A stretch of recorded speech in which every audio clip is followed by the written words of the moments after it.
नमस्कार, welcome to the channel BEd की पाठशाला। आज का हमारा टॉपिक होने वाला है what is the need of assessment. आकलन की आवश्यकता क्या है, असेसमेंट का नीड क्या है, ज़रूरत क्या है।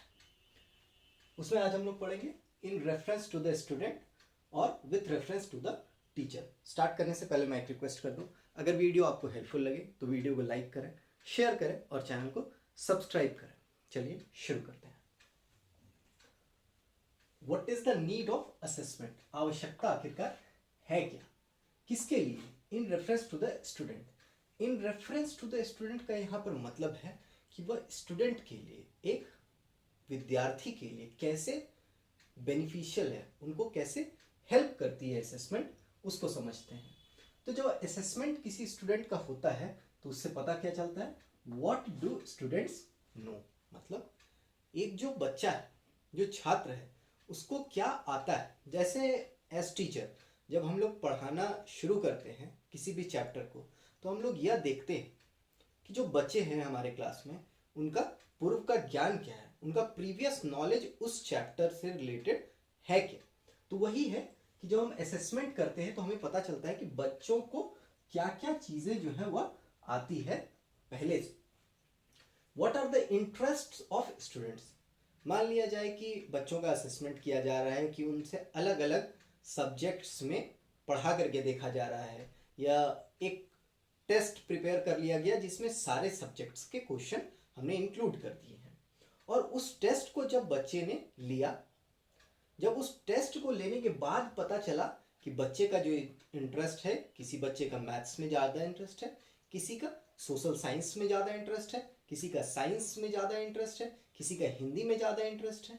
इस तरह करके हमें बच्चों के इंटरेस्ट के बारे में, उनकी रुचियों के बारे में, कि उनकी किस क्षेत्र में, उनका किस एरिया में, किस फील्ड में जो है वह ज़्यादा इंटरेस्ट है, जब भी हमें पता चलता है असेसमेंट करने के बाद। What are the specific needs of student. अब जैसे हमें पता है कि बच्चों के बीच में क्या होते हैं, इंडिविजुअल डिफरेंसेस होते हैं, व्यक्तिगत भिन्नताएं होती है, कि हर बच्चा जो है वो क्या है, वो अलग है।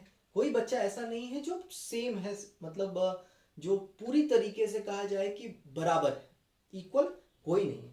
हर बच्चे में कुछ न कुछ डिफरेंसेस होते हैं। तो स्पेसिफिक नीड हो सकता है किसी एक बच्चे को मैथ्स में बहुत मन लगता है, वो मैथ्स को बहुत ही इंटरेस्टिंग सब्जेक्ट मानता है, बट हो सकता है उसे साइंस में बिल्कुल भी इंटरेस्ट ना आता हो, या उसे सोशल साइंस में बिल्कुल भी इंटरेस्ट ना आता हो। तो क्या रीज़न है, या क्या उसकी आवश्यकताएं हैं, जिन आवश्यकताओं को जब पूरा हो जाएगा, जब उसके जो स्पेसिफिक नीड्स हैं उन पर अटेंशन दिया जाएगा, उनको केटर किया जाएगा, तो बच्चे के जो इंटरेस्ट हैं हो सकता उतना तो उस सेम लेवल का तो डेवलप नहीं होगा, बट एक जो मिनिमम रिक्वायरमेंट होता है कि किसी भी बच्चे की जो अंडरस्टैंडिंग है वह किसी भी एक सब्जेक्ट में, द बेसिक रिक्वायरमेंट जो होता है अंडरस्टैंडिंग की, वह बच्चे में आ सकती है। वह भी हमें कैसे पता चलेगी, असेसमेंट की मदद से। To select courses as per the aptitude of the students, बच्चे कितना समझ पाते हैं।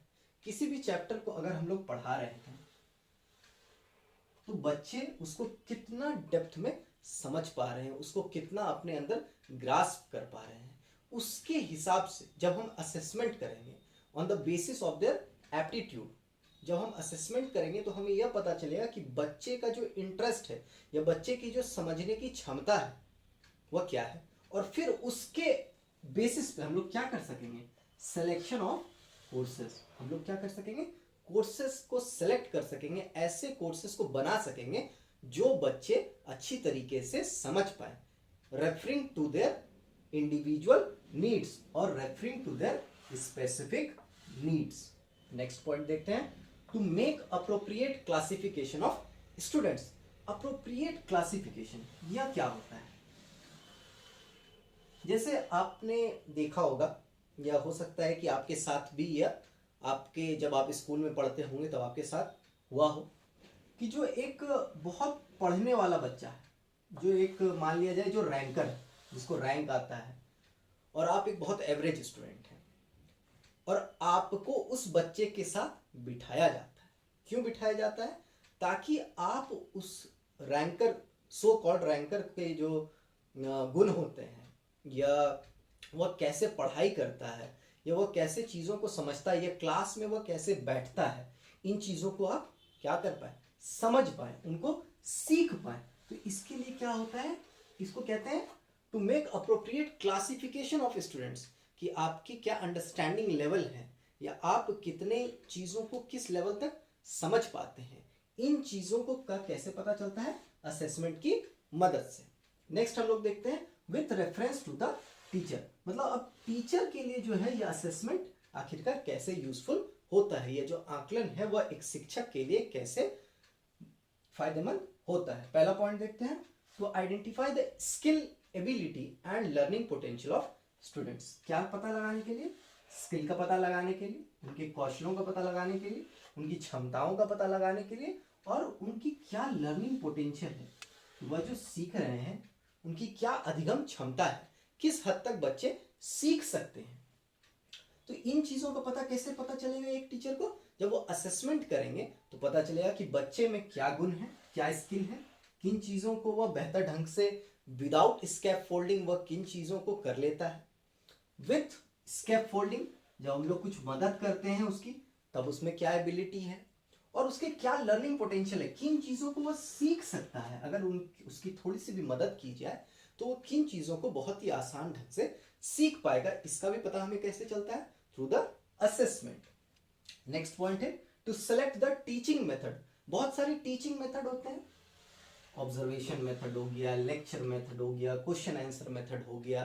तो कौन से टीचिंग मेथड को हम अडॉप्ट करेंगे एज अ टीचर, ताकि वो बच्चों के लिए ज़्यादा बेनिफिशियल हो, तो उसका पता हमें कैसे लगेगा, with the help of assessment. जब हम आकलन करेंगे तो पता लगेगा कि बच्चे जो है वह किस टीचिंग मेथड को सबसे बढ़िया मान रहे हैं, या कौन सा ऐसा टीचिंग मेथड है जो उनको उनके टॉपिक को समझने में सबसे ज़्यादा हेल्प कर रहा है।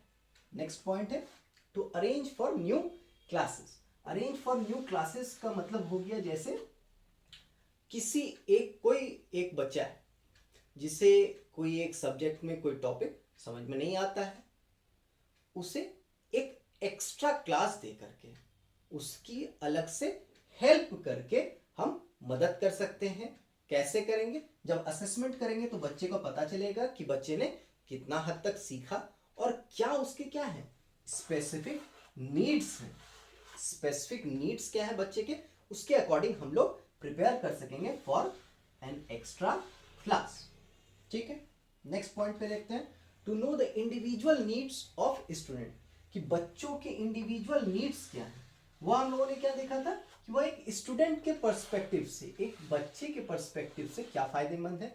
अब जो चीज बच्चे के पर्सपेक्टिव से फायदेमंद होगी, टीचर के लिए भी वो फायदेमंद होगी कि टीचर को यह पता चल जाएगा कि बच्चे को किस चीज की, किस फील्ड में ज्यादा मदद की आवश्यकता है, किस फील्ड में ज्यादा गाइडेंस बच्चे को देने की आवश्यकता है। तो यह कैसे पता चलेगा, with the help of assessment.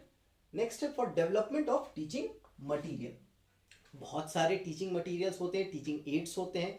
हो सकता है कि कोई एक चैप्टर है जिसे ऑडियो विजुअल एड्स के द्वारा ज़्यादा बेहतर तरीके से समझाया जा सकता है। कोई एक चैप्टर है जिसमें अगर हम लोग ऑब्जर्वेशन मेथड का यूज़ करते हैं, बच्चों को बताते हैं, देखने के लिए सिखाते हैं, कि बच्चे को अगर हम लोग फील्ड ट्रिप पर लेकर के गए तो फील्ड ट्रिप से अगर बच्चे जो है वो सीख सकते हैं, तो कौन सा टीचिंग मटीरियल जो है वो उनके लिए ज़्यादा सूटेबल होगा, किस टीचिंग मटीरियल को, किस ऑडियो विजुअल एड को हम लोग कैसे बनाएं ताकि बच्चे जो है वो बेहतर ढंग से किसी भी सब्जेक्ट के किसी भी चैप्टर को समझ सकें। उसके डेवलपमेंट के लिए, उसके विकास के लिए भी असेसमेंट बहुत ज़्यादा आवश्यक है। तो होपफुली आपने समझ लिया हो कि नीड ऑफ असेसमेंट क्या है in reference to the student और with reference to the teacher. अगर आपको टॉपिक समझ में आ जाए तो चैनल को सब्सक्राइब करें। Thank you.